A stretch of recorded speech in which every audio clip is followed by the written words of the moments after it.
November মাসের ৩ তারিখে বসানো এই শীতের চারা গাছগুলি ধীরে ধীরে বড় হয়ে উঠছে। প্রথম পটে এই গাছগুলিকে কি খাবার দেব আজকের ভিডিওতে আলোচনা করেছি এবং কিভাবে দেব সেটাও সম্পূর্ণ দেখানো হয়েছে। তাই বন্ধুরা ভিডিওটি সম্পূর্ণ দেখুন। দেখতেই পাচ্ছেন গাছগুলো বেশ বাড়তে শুরু করেছে বা গ্রোথ নিতে শুরু করেছে। আর এখানে আমি গাছে খাবার দেব বলে মাটিতে আজকে জল দিইনি, তাই দেখুন মাটিটা বেশ শুকনো শুকনোও রয়েছে।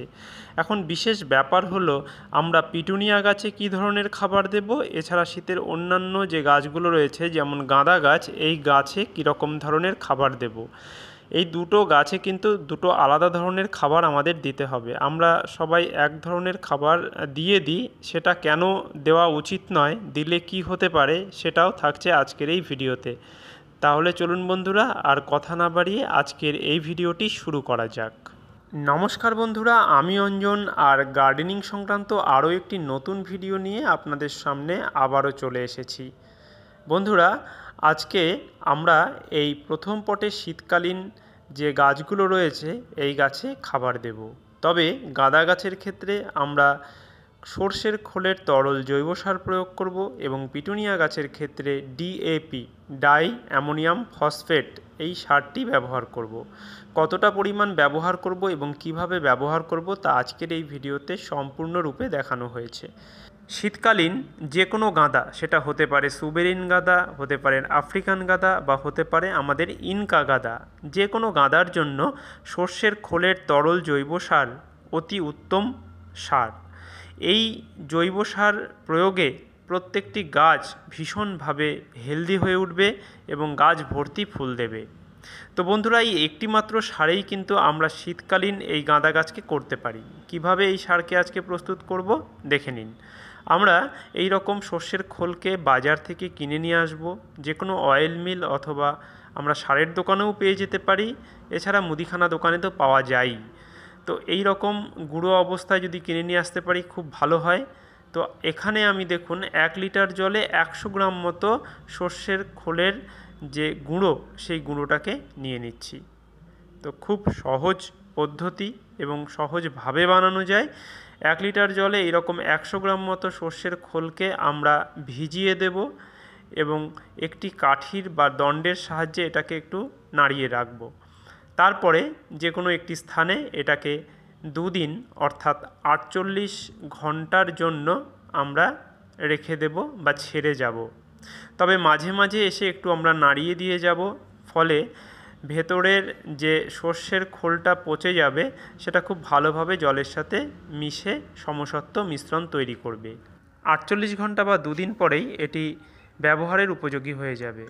তো ব্যবহার করার পূর্বে আমরা এইভাবে একটি লাঠি দিয়ে নাড়ব যাতে খুব ভালোভাবে এটা মিশে যায় এবং তারপরে এটাকে ব্যবহার করব।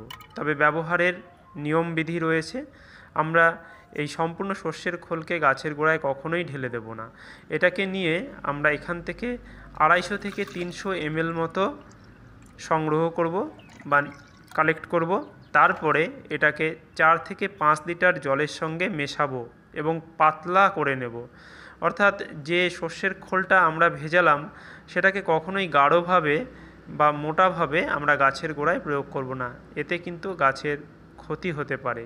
তাই এই রকম ঠিক পাতলা করে নেব। দেখতেই পাচ্ছেন যে সলিউশনটা বা মিশ্রণটা তৈরি হলো বা যে দ্রবণটা আমি তৈরি করলাম সেটা খুবই পাতলা, এবং এই পাতলা সারেই বা এই পাতলা খোল জলেই প্রচুর পরিমাণে নাইট্রোজেন থাকে, যা শীতকালের গাঁদা গাছের জন্য অতি উত্তম একটি সার। তো আমি শুধুমাত্র গাঁদা গাছে এই সর্ষের খোলের তরল জৈব সার প্রয়োগ করব। তো এখান থেকে দেখুন আমি ছোট্ট একটি এখানে একটা পাত্র নিয়েছি এবং সেই পাত্র দিয়ে পরিমাণ মতো তুলে নিয়ে প্রত্যেকটি গাঁদা গাছের গোড়ায় পরিমাণ মতো দিয়ে দিচ্ছি। তো এটা আমরা 7 দিন অন্তর একবার করে ব্যবহার করতে পারি। তাহলে পরেই একটি মাত্র তরল জৈব সারে আমাদের শীতকালীন গাঁদা গাছ হয়ে উঠবে খুব সুন্দর এবং প্রচুর পরিমাণে কুঁড়ি আসবে, গাছ ভর্তি ফুল হবে। বন্ধুরা, এবারে আসছি পিটুনিয়া গাছের কথায়। পিটুনিয়া গাছের ক্ষেত্রে আমরা খোল জল প্রয়োগ না করাই ভালো, কারণ আমি নিজস্ব অভিজ্ঞতা থেকে বলছি, পিটুনিয়া গাছে খোল জল প্রয়োগ করলে যে সমস্যাটা তৈরি হয় সেটা হলো পিটুনিয়া গাছের পাতাগুলো কুঁকড়ে যায়, গাছের অনেক সময় দেখা যায় কুঁকড়ে গিয়ে গাছের গ্রোথ থমকে যায় বা অনেক সময় নষ্ট হয়ে যায়। সব সময় যে হয় তাই নয়, কিন্তু পিটুনিয়া গাছে খোল প্রয়োগ না করাই ভালো। তার জন্য আমরা প্রয়োগ করতে পারি ডিএপি, ডাইঅ্যামোনিয়াম ফসফেট। যে কোনো সারের দোকানে আমরা পেয়ে যাব। তো এটাকে আমরা নিয়ে আসব এবং মোটামুটিভাবে 15 থেকে 16 দানা মতো আমরা 1 লিটার জলে এটাকে এইভাবে দিয়ে দেব। তারপরে আমরা লাঠির সাহায্যে এটাকে একটু নেড়ে নেব। মোটামুটিভাবে 10 থেকে 15 মিনিট রেখে দিলে পরেই খুব ভালোভাবে এটি জলের সঙ্গে মিশে যাবে বা জলে গুলে যাবে। তখন আমরা এটাকে খুব সহজেই প্রয়োগ করতে পারবো। তো এখানে আমি মোট 15 থেকে 16 দানা মতো ডিএপিকে 1 লিটার জলে রাখলাম এবং 15-20 মিনিট আমার হয়ে গেছে। এবারে নেড়ে নিচ্ছি। দেখতেই পাচ্ছেন যে ডিএপি দানাগুলো খুব ভালোভাবে জলে মিশে গেছে এবং জলের কালারটাও একটু চেঞ্জ হয়েছে। তো এটাকে আমরা এখন প্রয়োগ করব। তো আমি একটি ছোট এখানে একটা পাত্র নিয়েছি বাটি মতো, এবং সেটা দিয়ে তুলে তুলে এই পিটুনিয়া গাছের গোড়ায় পরিমাণ মতো, যে গাছে যতটা প্রয়োজন সেই পরিমাণ মতো আমি দিয়ে দিচ্ছি।